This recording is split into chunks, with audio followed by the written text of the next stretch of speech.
Welcome back, students, to Political Sociology. This is week 9. We are in week 9, so we are rapidly moving toward the end of the semester, and I hope everyone is doing okay.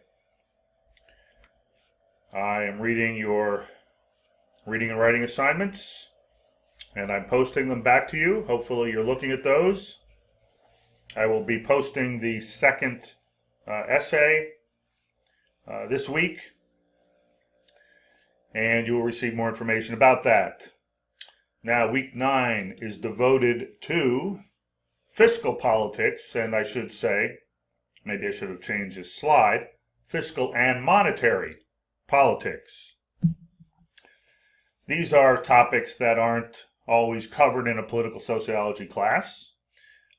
But because I study economic sociology and political economy, they are a part of my political sociology class, and I think they are absolutely vital to understand what's happening today in our political economic system, and as a way to think about how we move forward in terms of proposing policies that would improve the situation for the average American, which is currently not a major priority given the way the political economic system is structured.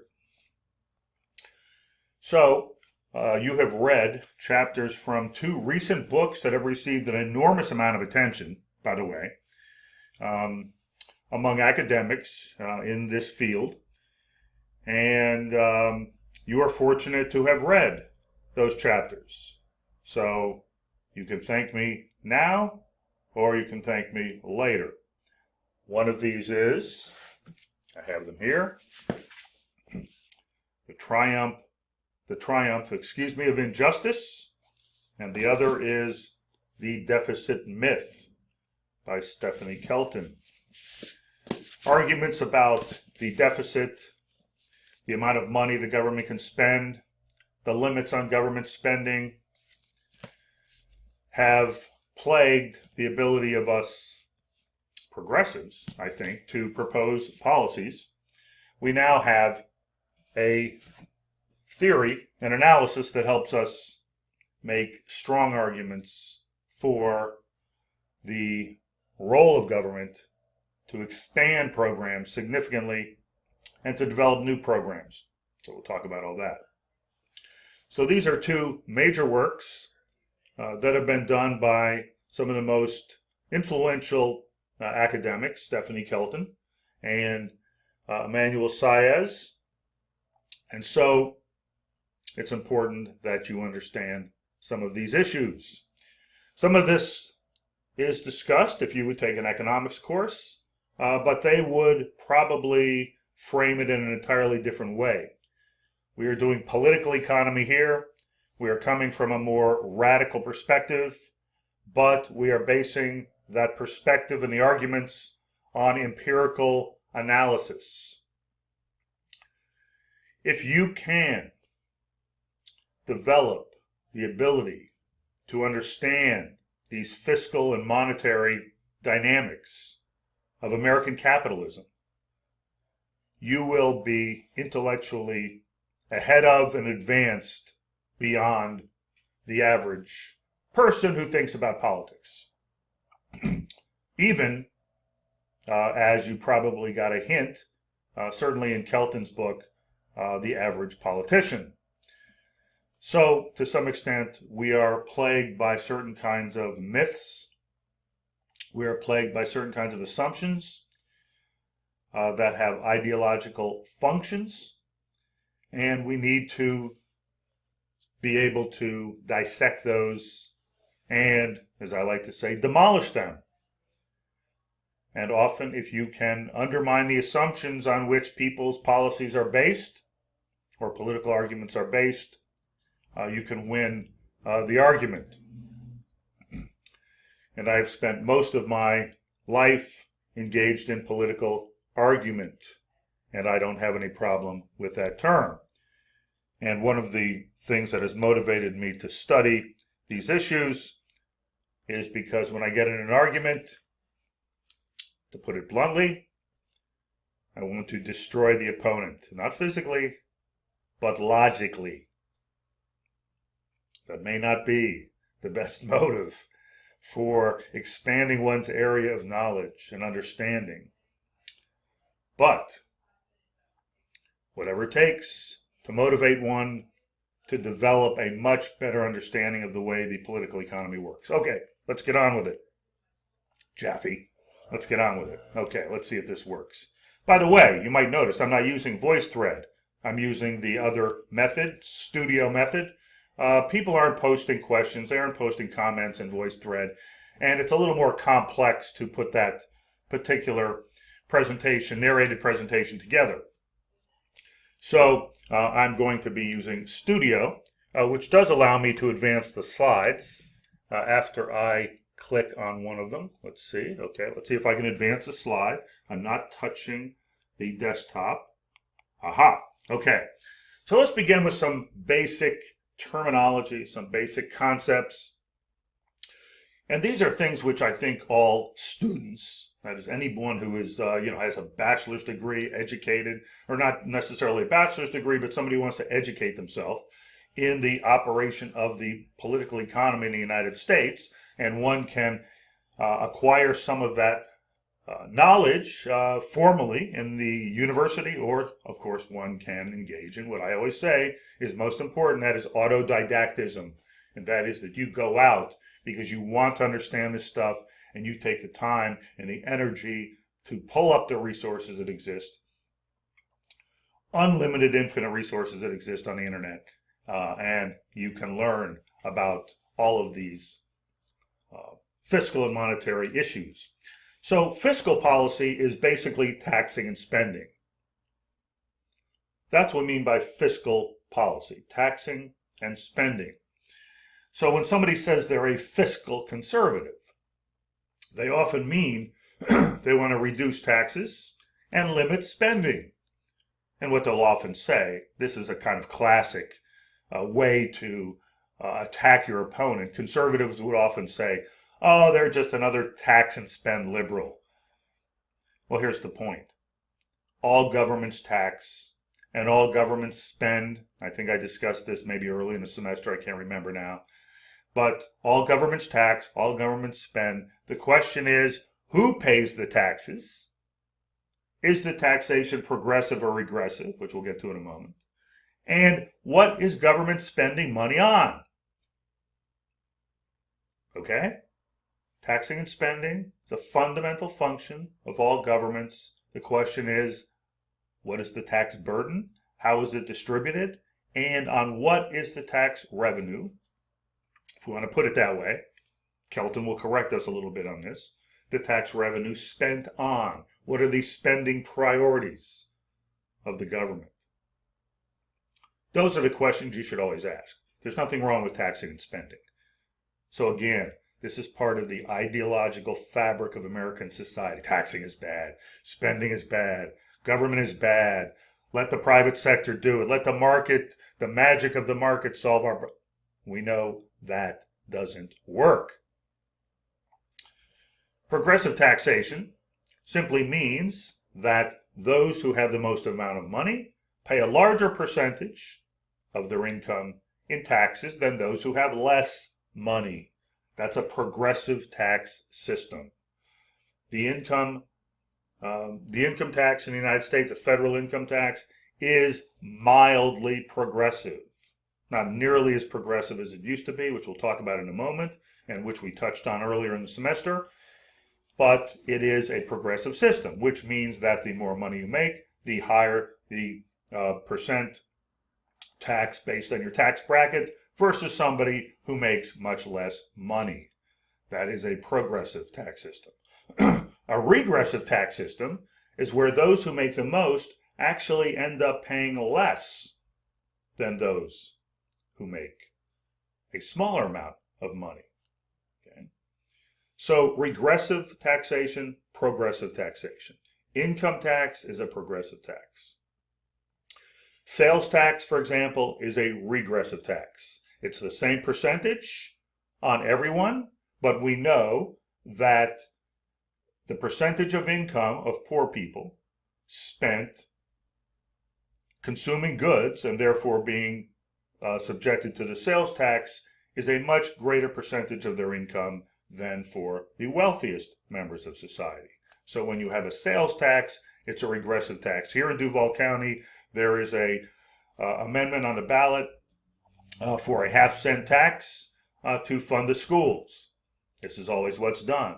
Rather than taking the massive amounts of revenue that the city government directs toward all kinds of private interests, they say we don't have sufficient funds to support the fundamental educational service to the population of Duval County. We just can't afford it. We can't afford to invest any more money in the schools. Therefore, we need to impose on you a half cent sales tax increase, and that revenue will be used to support the improvement of schools and the educational system in Duval County. It's a regressive tax. There are other ways they could be deriving income that would be progressive. A fiscal crisis is when the government is spending more than it's bringing in. We talk about a fiscal crisis of local government. We can talk about the fiscal crisis of state governments. The idea of a fiscal crisis at the federal government, as we'll see, is not necessarily accurate way to describe the relationship between taxing and spending. That is a lesson we learn from Stephanie Kelton. So a fiscal crisis simply means that governments have obligations, spending obligations that exceed the amount of money they are bringing in. Yes, cities experience fiscal crises. They do have limits on what they can spend. States have the same kind of limits. The federal government, as we'll see, does not have that limit. So I want you to understand that Kelton's argument in the deficit myth is directed at the federal government, which has control over the currency. Austerity is typically what people propose when they believe that spending has gotten out of hand, when they believe that deficits have gotten too large, or when they believe there's a fiscal crisis. Austerity means sharp cutbacks in government spending, and typically, historically, austerity usually is imposed on those least able to sustain the cutback in government spending. That is, austerity usually is directed toward social welfare programs. Is austerity necessary? That's the question at the federal level. Okay, so that's a little bit of terminology, fiscal and monetary policy. Okay, monetary policy is essentially the money supply. Okay, so I've talked about fiscal is taxing and spending. Monetary policy is the supply of money from the Federal Reserve. Okay, monetary, money, supply of money, and the interest rate. So when we think about monetary policy, we often think about the Federal Reserve Bank. The Federal Reserve controls the money supply. Whoops. I don't know why that moved there. Okay. And it can manipulate the money supply and the interest rates in ways that will impact the larger economy. So when we are in a severe crisis and the economy slows down, monetary policy usually is generous, expansive. You reduce the interest rate, you make money cheap, you pump money into the economy in order to try to stimulate economic expansion and growth, or to get the economy moving again. When you have high levels of inflation, when the economy is running at full speed, you tend to slow things down by raising the interest rate and making money more difficult to obtain. Okay, so that's a little bit of background on some terminology. So one thing I always ask students, let me see if I can expand this so you can see it, is, let's see, okay, give me a minute. This is a little different. All right. So sometimes I ask students, I say, Florida does not have an income tax, a state income tax. And lots of people think that's a great, wonderful thing. We live in Florida, we work, we have to pay, some federal taxes, but we don't have to pay a state income tax. And people say that's a good thing because, Americans less taxed, the better. The problem with that is that if you don't have a state income tax, and that means that the state government is not able to derive revenue to support public services through an income tax, it has to derive that revenue somewhere else. And that somewhere else tends to be in very, very regressive methods. Regressive methods. So, I'm not going to go through all of the numbers in this chart. You can take a look at it, and you can also go to the website, the ITEP website. What they do is they actually rank the states by how regressive the tax system is. We don't want the tax system to be regressive. Remember that. A tax system that's regressive means that those least able to pay, those who make the least amount of money, are paying a larger percentage of their income in taxes than those who make more. That's not a good thing. Okay? So when you say there's no state income tax, and that's a wonderful thing, it means, well, the state government is going to have to derive revenue to cover its expenses, its costs, the programs it funds, through other means. Well, what are those other means? Right? Sales and excise taxes are a huge, huge part of the tax structure in the state of Florida. Sales and excise taxes are regressive. They're imposed at the same percentage on everyone, regardless of how much money they have. Property taxes, you might think property taxes are progressive, but not necessarily, because people who have a home that has the same value pay the same tax rate despite the amount of income and wealth they possess. Therefore, it is not a progressive tax. It is, in fact, a regressive tax. So if you add up all of the ways, and we don't have an income tax, you can see that there's zero money coming in from the income tax. If you put all of this together, what you have, and let's look at, let me see if I can use this pen. Okay, sometimes I like to use this. All right, here we go. We're going to use this pen this time. I love this thing. All right, so if you look at that chart right there, what that tells you is what is the tax burden on the various categories of income earners. Right? So the lowest 20% pays on average 12.7% taxes in the state of Florida. 12.7% of their income goes to taxes. What about the top 1%? The very, very wealthiest people in the state of Florida. They pay 2.3. Do you understand? This, when you're moving downward in this direction, okay, and you can see some of the same issues here, you have a regressive tax system. Now, as it turns out, if you go to this website and they produce this ranking of the states every year, most recently, Florida has the third most unfair state and local tax system in the country. Incomes are more unequal in Florida after state and local taxes are collected than before. Think about that.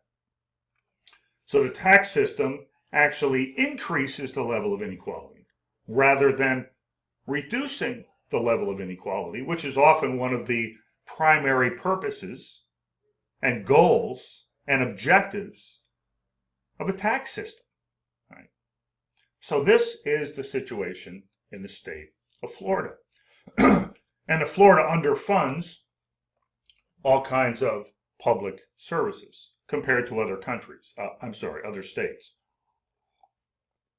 All right. Hopefully that makes some sense. So now you have an understanding, just from this example of Florida, what a regressive tax system looks like. If it was progressive, I love this little pen thing, you would see this kind of slope on the bar chart. We see just the opposite. That would represent a progressive, where the percentage of one's income eaten up by taxes increases as your income increases. Just the opposite. Not a good thing. Not a surprise. Not a surprise. This is a conservative state. You have a heavy Republican presence in the legislature. You have Republican governors. I'm not saying that the Democrats would propose much different. Historically, they haven't. But it's gotten worse in the state as the Republican Party has pushed the kind of neoliberal supply side model, and the responsibility largely for the state comes down to creating a favorable business climate. And what a favorable business climate means is low taxes, low costs, government policies which ensure that profit rates are high. When Rick Scott was in office, he would constantly talk about how the welcome mat was open in the state of Florida to encourage businesses to leave, states maybe in the Northeast or the Midwest and come to Florida. One of the things he would say is, one of the things he touted was, it's a right to work state. And you know what that means. It's a right to work state. Unions are weak. Come on, come invest. You'll make more money. You'll make more profit. And he said this over and over. There's no income tax. So this is how, the supply side neoliberal model encourages states to attract investment by essentially keeping taxes as low as possible, certainly regressive, and weakening unions, which produces the classic race to the bottom. Every state believes that somehow if they put in place a political economic environment that is union-free with low taxes, that suddenly businesses are going to be flocking. As it turns out, the state of Florida has not had much success. One thing they don't understand, the people who promote these kinds of supply-side neoliberal policies, is that major corporations that actually have a labor force that is highly educated, high-tech sector, they don't necessarily want to be in an environment that is starved of public services. That's not an attractive environment. And in fact, there's been lots of analyses done on what is the effect of the tax rate in attracting businesses to move from one location to another. The tax rate is not significant. Nonetheless, it's part of the, I guess I would call it, faith-based ideology of neoliberalism. Okay, spending a lot of time on this one. Let's see if I can move forward. Okay, let's try that again. Okay, there we go. All right, now I think you saw this graph, and I'm going to move it down so you can see the whole thing. It's one of the problems with this particular method of presentation. And this shows us the tax rate for the top tax bracket historically. So for the people who make over, let's say $1 million, just for the sake of the example here, they would pay anything above that amount would be this top bracket tax rate. I think you looked at this when I talked about the rise of neoliberalism. The only point I want to make here, and the one I made before, is that, yes, we have seen under neoliberalism, and just to refresh your memory, and now I have to move this to get to the pen, okay? All right. Let's see, where's 1980? Right here. Okay, here's 1980. All right. And you can see that the tax rate has gone down. Right. So this is part of the neoliberal model, is to reduce taxes. Remember, they complained, taxes too high, unions too strong, welfare too generous, regulations too stringent. Okay, so you have this sharp reduction in tax rates. The point I want to make is that at one point we had a really, it's still progressive in the sense that the top bracket will pay a higher percentage than those at the bottom. But the point is, it's much less progressive. There has been a movement toward tax regressivity under neoliberalism. And what you can see in the area I circled is you had unbelievable high tax rate for the top bracket from the post-war period up until basically 1980. If you propose these tax rates today, I joke about this all day, you'd be assassinated. But the point is, people say it would destroy the economy. It would destroy the economy. Let's just remember that during this period that I've circled here was the period of the most sustained expansion of American capitalism, growth, reduction of inequality in our history, and high levels of social mobility. So this was the glory years of American capitalism. And as it turns out, the glory years of American capitalism corresponded with the most progressive tax structure, income tax structure in our history. 94%, think about that. Anything you make above a certain point, 94% of that is going to be taxed. Now, of course, there's all kinds of loopholes and ways to, reduce your, but the point is, these were the tax rates. And it wasn't really that controversial until we develop a new kind of political economic way of thinking. All right. Now, I know I can't move on until I remove that. And then let's see. Okay. And for some reason, I have to click. Okay. All right. So you read a chapter. I'm going to move this down. There he is, Emmanuel Saez. A really impressive, significant figure, economist, who runs the Center for Equitable Growth at the University of California, Berkeley. For those who are thinking about going to grad school, if you can get into University of California, Berkeley, you will be receiving what I would regard as probably one of the finest, or certainly the highest prestige credential. University of California, Berkeley is one of the finest public institutions in the country. That is where Emmanuel Saez is employed as an economist. And of course, he devotes his time and energy to studying things which many economists have ignored, and that is income inequality. And specifically, some of the factors that contribute to income inequality, and that would be the tax system. If you go to the Center for Equitable Growth, you will see on that website all kinds of reports, access to all kinds of data. They have the best income and tax data collected anywhere in the world. So this is the place where all of this research is done. There's a whole group of researchers, including Thomas Piketty, whose work I'll mention shortly.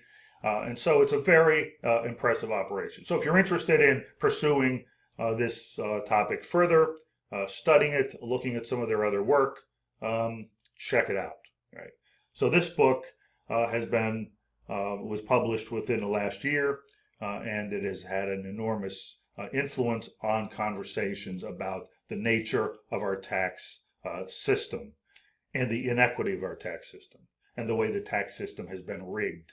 And they talk about dodging taxes in the context of rigging the tax system. Okay. This is getting on my nerves.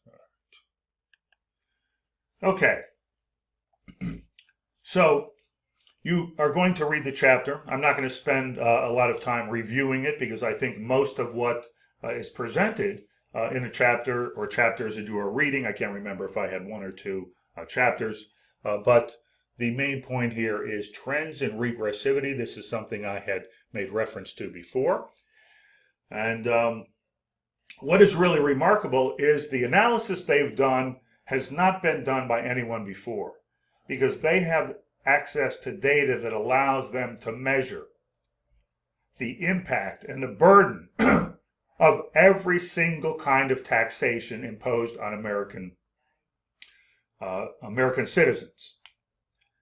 And what they want to look at, and what they do essentially conclude, is the way in which the tax system has become increasingly regressive, to the point where even though the federal income tax might be marginally today, certainly nothing like it was during the post-war period, marginally progressive if you consider all of the kinds of taxes that people pay. What conclusion do we come to? The conclusion they come to is that our tax system as a whole is regressive. It's not progressive. The wealthiest people, and one of the points they make is today, maybe for the first time in history, the wealthiest in our country pay less income than the poorest when you add it all together. Okay. At the federal level, state level, local level, sales tax, put it all together, right? So I want you to, this is kind of neat what they've done. Observe the top table, because you'll see what happens. I think. I hope.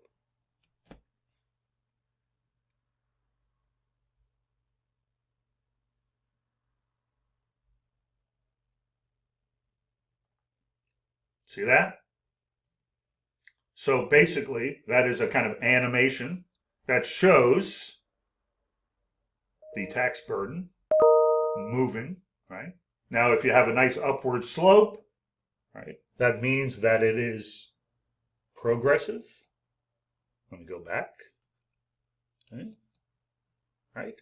So 1950, you have a highly progressive tax system in the United States. And then over time, let's watch it again. Whoops. Not sure how to, let's see. There we go. Watch it. Watch it. 70s, 80s, 90s, 2000s, 2018 with the tax reform bill passed by, promoted by, advanced by the Trump administration. We now have a historically unprecedented regressive tax system in the United States. I want to mention something that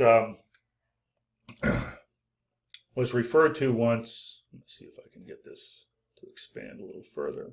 Okay. Okay. So this is the Laffer curve. Okay. And at one time, there was a term that was used to describe some of the ideas that were being promoted back in the early 1980s with the emergence of the Reagan administration. And somebody described supply-side economics, or some of the supply-side economics, some aspects of supply-side economics is voodoo economics. And actually the person who used that term was George H.W. Bush. That was the first Bush, who was ultimately Reagan's vice president. But he was running against Reagan for the Republican nomination. And there was an argument being made that he described as voodoo economics. And I want you to understand what he was referring to. And that is what's known as, and I'm just going to move this around a little bit, okay, the Laffer curve, which you can see it's at the bottom. Okay, so it's called the Laffer curve. So there was an economist, his name was Arthur Laffer. And Laffer basically solved a fundamental problem for the Republican Party by drawing a curve. And you might wonder, well, how does that really solve a problem? Well, this is the nature of how we think of what is legitimate, what is science. When you see a curve in economics, you often think there must be some scientific, empirical, intellectual basis for this curve, but you can draw any kind of curve you want. So here's the problem the Republicans were facing. On the one hand, Republicans were always, historically, at least prior to the 1980s, very concerned about government deficits and government spending. And they really didn't think that spending should exceed revenue. And they were very concerned about government deficits. And so therefore, even though they didn't like taxes, they realized that taxation is a basis. And of course, Kelton would maybe challenge this, but taxation was a basis for the revenue that would support government spending. And so if you were proposing sharp cuts in taxation, which supply side economics was, which Reagan was, this might create huge budget deficits. And, the Republicans at that time, they were deficit hawks. They didn't like the idea of budget deficits.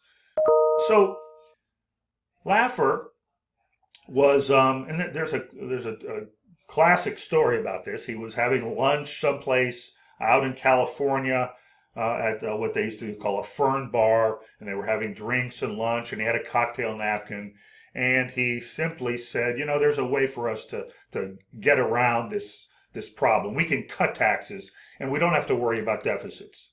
And people are saying, what do you mean? I mean, if you cut taxes, there's less revenue, and governments are going to face shortages, and there's going to be deficits. He said, no. He said, let me show you. So he draws the Laffer curve, right? And I have to go through this with my pen. Bear with me, okay? So this is the tax rate, and on the horizontal axis is the tax rate. On the vertical axis is government revenue, right? So if there's no taxation at all, there's no revenue, right? That's this point right here. There's not much debate about that. If the government takes everything you make, the assumption is that people will be disincentivized, they won't work, and there won't be any revenue to tax because people will say, if everything is taken away, there's no reason why they would work, right? Okay, so those 2 points aren't very controversial, and this part of the graph isn't very controversial either, right? That is, as the tax rate goes up, following me, right? So if it goes from here to here, you see that the revenue also increases, right? Okay. But he draws the curve a certain way. And he says, we're really, and this isn't really the scale, but he says, we're somewhere over here. We're taxing way too high. So what he's saying is, if you reduce the tax rate, let's say the tax rate is here now, and you move it here, okay, right? Okay, right? So here's the existing tax rate, okay? And you have to pull it up to the curve. Now when you hit the curve, you go across. That's how much revenue. Now if you reduce the tax rate, you would expect there to be less revenue. But look at it, the way his curve is drawn. Actually, if you take this lower tax rate and move it up to the curve, wow, there's more government revenue. We can reduce taxes and increase revenue. That's a Laffer curve, right? Now there is some theoretical basis for this. The idea was, this was the argument he made, if you reduce the tax rate significantly, you are going to encourage capitalists to invest so much more money because now they're going to see the tax rate is low. They're going to anticipate a higher rate of profit. That's good for them. They will invest even more money. The economy will grow even faster, and you will have high rates of growth. And the high rates of growth and the additional investment as a result of lowering the tax rates will more than compensate for the lost revenue from the reduced tax rate. Okay. That is the logic of the Laffer curve. You can reduce rates, it'll encourage massive amounts of investment, you will have more economic growth and expansion and activity than you would have otherwise, and even though the tax rate is lower, you actually bring in more money based on the curve. Okay. Now you might think this is absurd. This is voodoo economics. And that's exactly what George H.W. Bush said. He said you can't have these sharp, sharp declines in the tax rate and really expect to bring in that much more revenue. You're going to have less revenue. It's going to create a problem. Anyway, this was the basis on which they were able to justify the slashing of tax rates for the rich under Reagan. Let me just say, when Reagan left office, we had the highest deficit we have had in history. Does that mean that people have concluded that the logic of the Laffer curve is utterly indefensible? No, of course not. Right? Remember, much of the neoliberal political economic policies and model is faith-based. It has to work this way. It's faith-based. Okay. Let's move on. I don't know where my... okay, let's move on. All right. I have to remove this. Okay. All right. That was the Laffer curve. Now, of all the insults, Arthur Laffer comes up with this curve that produces a set of policies which bankrupts the government. He's still at it. Arthur Laffer is still around, obviously, because Trump awards the Presidential Medal of Freedom to Arthur Laffer, the tax cut guru. The nation's highest civilian honor to somebody who promoted and proposed a fraudulent curve to justify slashing taxes on the rich. You can't make this shit up. By the way, I had never seen this cocktail napkin before, but it was published recently. Somebody dug it up. So that is the cocktail napkin on which he, he's talking to somebody. He says, there's some way to rationalize this. Let's see if I can draw a curve, Okay. Remarkable. Great story. Unfortunately, Americans have paid a huge price.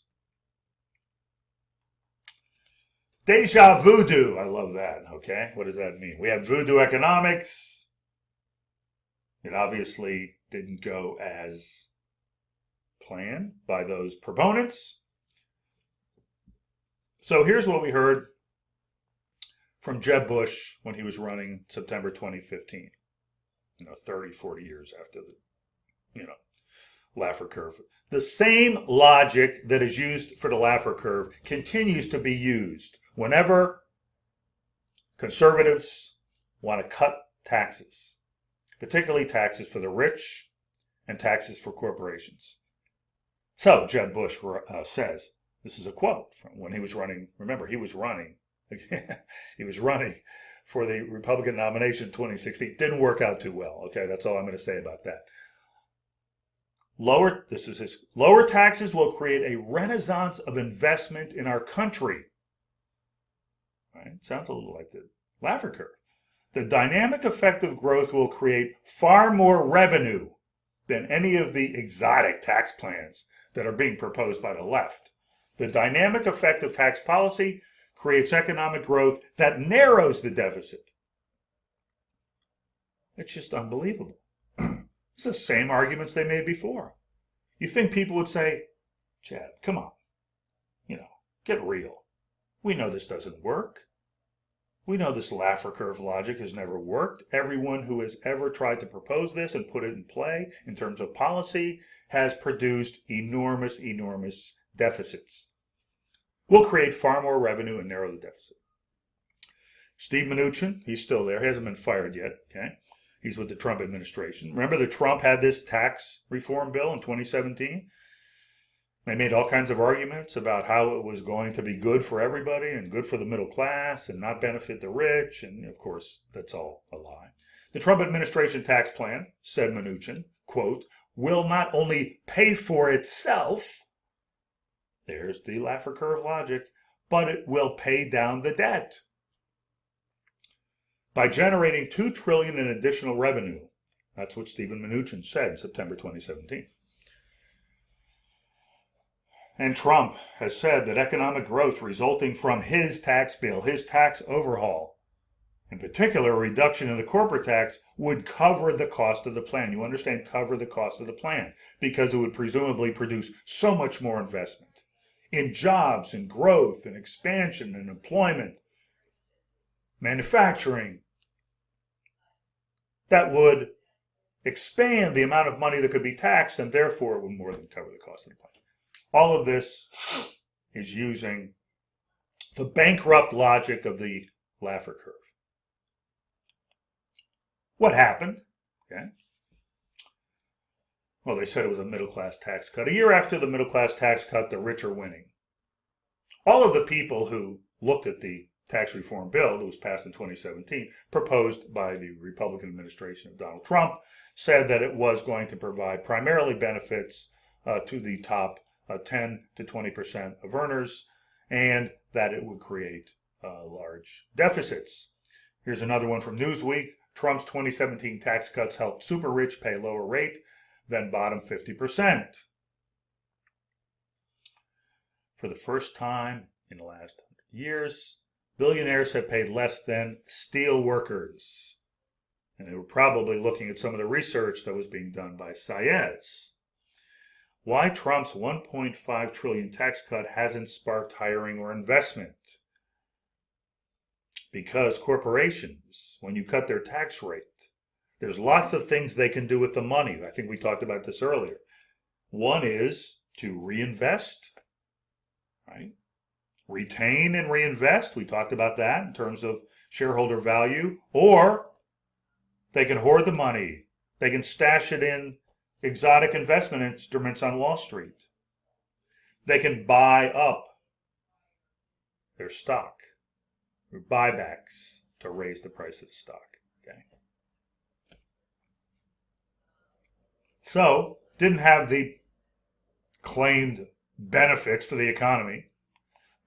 And, surprise, surprise, the U.S. deficit hit $984 billion in 2019, soaring during the Trump era. So it expanded the deficit, despite what they said, based on their belief in the bankrupt and utterly discredited Laffer curve. Budget deficit topped $1 trillion in 2019. Trump's budget deficits could almost double Obama's. It's just remarkable. Now, here's one thing I want to say about this. One of the objections that the Democrats had to the tax bill was that it would increase the deficit. The Democrats do a lot of stupid things. I have a long list of the stupid things they do, and they may blow this election, even though it's being handed to them in a silver platter by Trump. You don't emphasize the deficit. This is something that Kelton, could inform them about. You don't emphasize the deficit, right? Why don't you say instead, this is what I was hoping they would say, we don't believe in the tax cuts. And it's not because of the deficit. We don't believe in the tax cuts because we don't believe you should be cutting taxes on the rich. We should be what they should have done is they should have come back and said, we are going to propose an alternative where we raise the corporate tax and we raise the tax on the rich. They're afraid to do that. They're afraid to be associated with high taxes or raising taxes. So they focus on the deficit. But here's the problem. When we suddenly get, right, all of a sudden the Republicans say, oh my God, look at this deficit. Now remember, they supported the tax reform bill. Everyone predicted there would be huge deficits, but suddenly the deficits show up and they're like, oh my God, look at these deficits. What are we going to do? Well, you know what they're going to do. They're going to turn to the Democrats and say, you were right, these deficits are terrible. We have to do something about it. And what do you think they're going to do about it? Austerity. They will say, well, we obviously are spending beyond our means. The Democrats have given an opening for that argument. And therefore, we're going to have to cut social spending. Not military spending. Not spending to support and subsidize corporations. Social welfare spending. And here you go. I mean, this is the playbook. They use it over and over again. House GOP budget calls for deep Medicare and Medicaid spending cuts. Despite an extraordinary past and a booming economy thanks to tax reform, this is unbelievable. There are real fiscal challenges casting a shadow of doubt on the nation's future, including a $21 trillion debt that is rapidly on the rise. We must overcome the challenges, and therefore we must cut Medicare and Medicaid. Can you believe this? Republicans propose automatic cuts to critical programs, and the Democrats help them. This is the problem with the deficit myth. Thank you, Stephanie Kelton.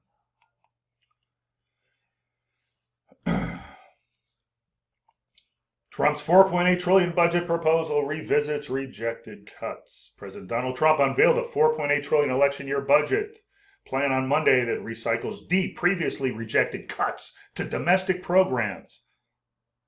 You could have predicted this, like food stamps, Medicaid, housing, as a recipe for wrestling the federal budget back into balance, as if it has to be into balance. That's a myth. This is all a strategy. Slash taxes, give massive amounts of profit and wealth and income to the wealthy, then claim we have a budget deficit, then say, well, the only way we're going to be able to deal with a budget deficit is to cut back on these programs. This has happened time and time again.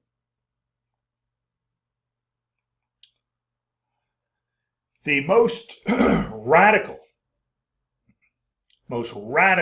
set of what I will call neoliberal tax cut policies were enacted by Governor Brownback, a right-wing Republican governor in Kansas. And he basically said, we are going to slash taxes, almost eliminate them in the state of Kansas. All based on this assumption that if you slash the taxes, the economy is going to expand, and there's going to be more jobs, and there's going to be more growth, and there's going to be more revenue. So they put in place the most radical, draconian, state-level tax cuts ever implemented in any state historically in the United States. The economy crashed and burned. There was no money, there was no expansion, there was an absence of revenue, businesses were shutting down because people weren't spending money. The entire economy the state economy went into a deep depression. So, what I'm saying is, the evidence, as if the evidence wasn't clear when Brownback, proposed this in 2016, it's clear now. Okay. I want to touch on a couple tables that were in this other major work that has received an enormous amount of attention, just like the two books the chapters from the two books you're reading. That's Capital and Ideology. I think I might have made some reference to this. Thomas Piketty is a colleague of Emmanuel Saez. They actually have written many articles together, and Piketty uses much of the same data that Saez uses. So I just want to show you these two graphs because they point to something that we made reference to earlier. Let's go back to Hirschman. Remember, Hirschman talked about the Jeopardy thesis. That's the rhetoric of reaction. How do conservatives argue against progressive policies? There's a variety of ways we talked about that, right? Like the perversity thesis. One was a Jeopardy thesis. The Jeopardy thesis basically says that, if you propose that policy, you're going to jeopardize growth, okay? This is standard, and by the way, you're hearing this now in the campaign, right? All of the growth, the wonderful growth and expansion that occurred under Trump is going to be threatened by the policies of the Democrats. And most Americans actually seem to be believing this based on some of the survey data I've seen. But in any case, the point is that you can't do anything about inequality, because if you try to institute policies that reduce inequality, you're going to sacrifice growth. Okay? Well, check out the graph. And I think most significantly, it's in this neoliberal period, right? So we did something, 1945, 1970s, to reduce inequality, okay? Inequality was low, right? And growth was relatively high, okay? Then we had neoliberalism, and inequality increased. What happened to growth, average growth over this period? It went down, okay? There's plenty of evidence to counter these arguments. But, again, they serve a powerful ideological purpose. And that's what we have to understand as intelligent political sociologists. And you can see the same kind of thing here, where you've got progressive taxes. Okay, that's the open circle, not the bold square, right? So you have progressive taxes going up, and you've got growth doing pretty well. And then progressive taxation goes down. Actually, you have much more regressive taxation, and the growth rate also goes down. Okay? So the idea that doing something about inequality, instituting progressive taxes, is somehow going to threaten, jeopardize economic growth, economic expansion, is simply not supported by the evidence. So these are two great graphs in what is a, where is that book? Let me see. Here it is. Oh, you can't see it. Okay. Once I use this pen, you can't see me. I didn't realize. Okay.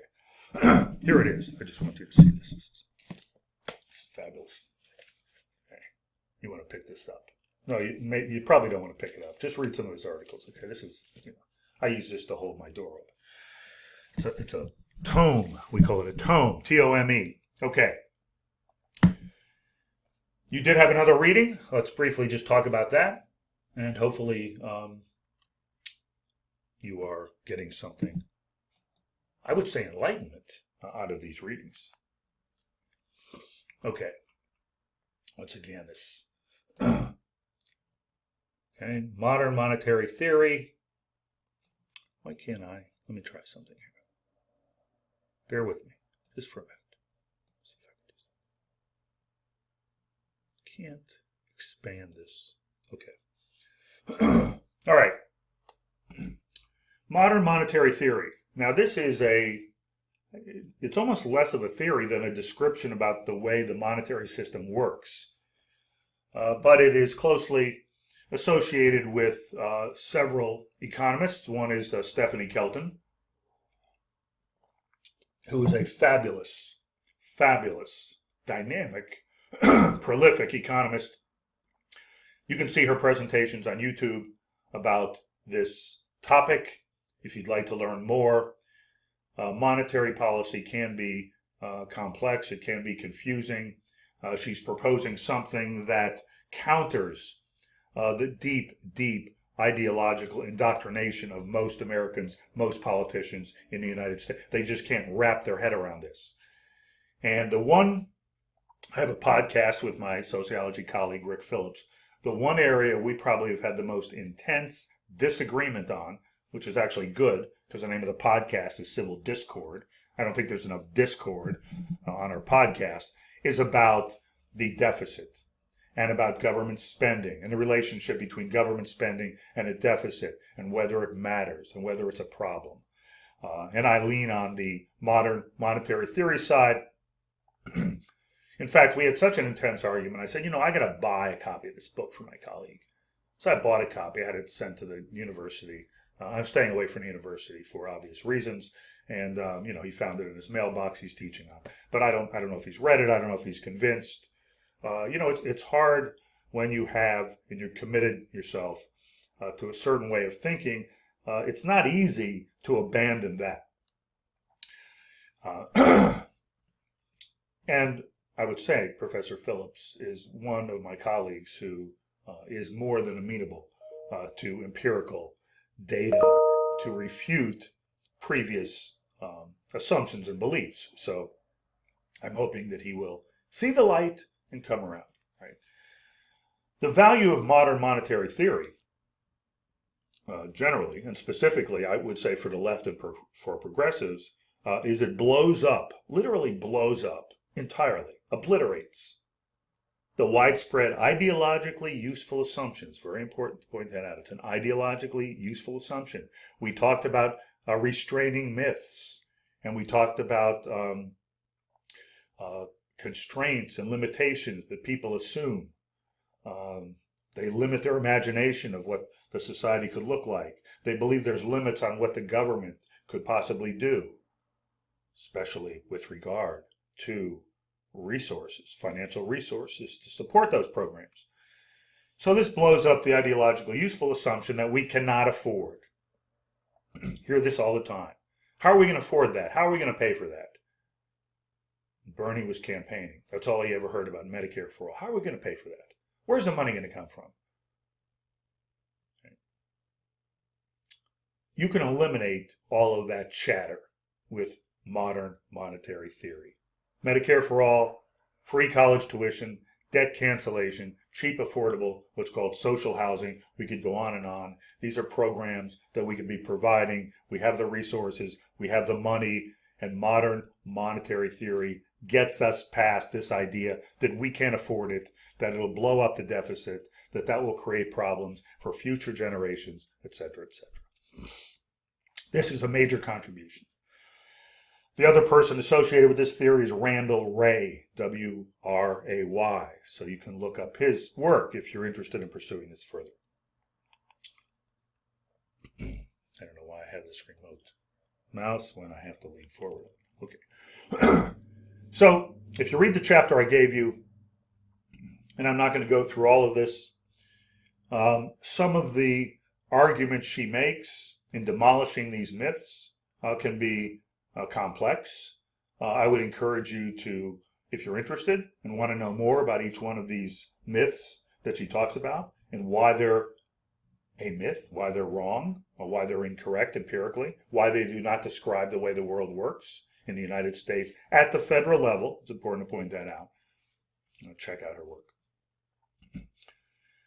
The one that the government should budget like a household is a classic one. That's one I argued with Professor Phillips about, right? People always say that, well, if households have to sit down at the kitchen table and, figure out how to manage their finances responsibly, the government should. It's a totally idiotic and absurd metaphor, analogy. It should be blown up. It has no relationship to the way the monetary system works. That one is very easy to challenge and to ultimately refute. Unfortunately, it doesn't matter whether it's Republicans or Democrats. I remember when Obama said that. He said, well, if we're expecting households to be financially responsible, the least we can do is expect a bad idea. Very bad idea to use that kind of language. It just opens the door to those who want us to believe there are things we cannot do. Deficits are evidence of overspending. Actually, one thing that Stephanie Kilton says, I think I had a quote on the last slide, we are living below our means. We could actually be spending much more. Deficits will burden the next generation. Oh, the taxpayers are ultimately going to have to pay for this at some point. If it's not us, it's going to be our children. False. It could be paid off tomorrow. Deficits crowd out private investment. That's one that's often argued. She refutes that. So you have one chapter. She talks about each one of these assumptions and very briefly talks about why they're false. The rest of the book, each chapter is devoted to each one of those myths, where she goes into a lot of detail. The last one, entitlements, right? That's what they always say. We can't afford these entitlements. And, more generally, and I think all of you are probably aware of this now, when we want to increase the military budget by billions and billions of dollars, which we're doing now, no one raised the question, how are we going to pay for that? Where's the money going to come from? When we bailed out the banks in 2007, 2008, with billions and billions and billions of dollars, no one asked where the money was coming from. Showed up like that. We just passed the CARE Act several months ago, the first relief package. Unprecedented, overnight agreement to spend trillions of dollars. Nobody said, how can we afford this? Where's the money going to come from? You understand? When you say entitlements are propelling us toward long-term fiscal crisis, basically what you're trying to do is argue, using that term entitlements, which has a lot of political baggage, we need to cut entitlements. People think they're entitled to Social Security. Well, it is an insurance program. I did pay into it after all. All kinds of social programs are called entitlements because that's what they want to go after. Okay, let me just point to three central arguments she makes throughout the book. She probably touches on these briefly in the chapter that you read. And if you understand these, you begin to get a sense of how the argument about the deficit is simply not empirically, intellectually sound. The first most basic issue is that the federal government does not borrow money. Okay? It issues currency. It prints currency. We call it a fiat currency or sovereign currency. Not all countries in the world are in this position. Many of them depend upon having dollars, not their currency, dollars or euros to cover expenses and imports. Okay, it's entirely different. The United States does not have that problem. We are a sovereign currency. We can print as much money as we want. We can spend as much money as we want. Now, the second paragraph here, and you can read it, but the basic point is that doesn't mean there aren't any limits at all. There are limits if the economy is running at full capacity and we're using all of the resources. But presently and historically, our economy has been run at far below its full capacity. If it's running at the full capacity and you keep pumping money and spending, that can create inflationary pressures. And people have argued over the last 30 or 40 years, it's going to create inflation, it doesn't, because we're nowhere close to running the economy at full capacity or providing everyone with a guaranteed job. She talks quite a bit about that. If you're interested in that, there's another economist that has put together, based on modern monetary theory, a proposal that every American who wanted to work could be provided a guaranteed job, and the government could support that job. Some of this is connected to the Green New Deal. Okay, so currency issuer, not a currency user. The second is simply the way we think about government spending, and this is elaborated in a lot of detail in the book. I'm just going to touch on it briefly here. But she said the basic assumption, conventional assumption, is that you have to tax and borrow before you spend, right? Like you can't spend the money if you don't have it, so you got to tax it, get the money, borrow the money, and then spend it on social programs. And she says that's totally backwards, right? It's much more accurate to talk about how the government simply spends and then later it taxes and borrows. Right. So the logic of that is entirely different, and it has enormous consequences when we think about expanding new programs. So this idea of pay-go, which is something that the Democrats supported, right? You have to pay as you go. If you want to expand a program, you have to show how you're going to pay for it. Modern monetary theory totally rejects the logic of that. So it's spending before taxing and borrowing. And I think the third and important point is, often people say, well, we have a debt ceiling. We aren't able to spend any more than this on, programs, right, in our budget. And what she points out is that these constraints, these reasons that are often given for not expanding social programs, social policies, social welfare spending, programs that would benefit, universal programs that would benefit every American, those constraints are invented. Okay? And so she says, and this is very much from one section of her book, she says, why don't they eliminate these constraints? I mean, if they've created these constraints, such as pay-go, that's something Congress created. It created a constraint on itself. The Byrd Rule, it created a constraint on itself. Why don't they get rid of these constraints? This is a key point. They're politically useful.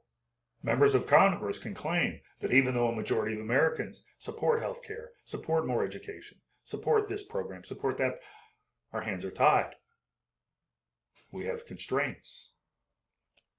And she says they hide behind the deficit myth.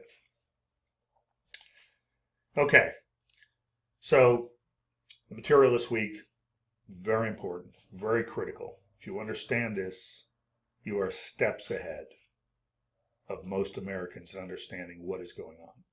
The tax system, the monetary system. And thankfully we have great researchers out there who have been putting together articles, writings, speeches, that is, they make presentations, academic presentations, presentations that are accessible to the public. You can see these online, that have now given us a clear understanding of both the nature of the tax system, its regressivity, and the fact that the monetary system is nowhere close to the way it has been typically described, that leads us to believe there are these enormous limits and constraints on what we could do as a country. So I hope you think about these, take them seriously, and then consider what are the policy implications from the information that is provided by these two authors, the material from these two books that you've read. All right? Let's see. That is it. Thank you, and I will see you next week.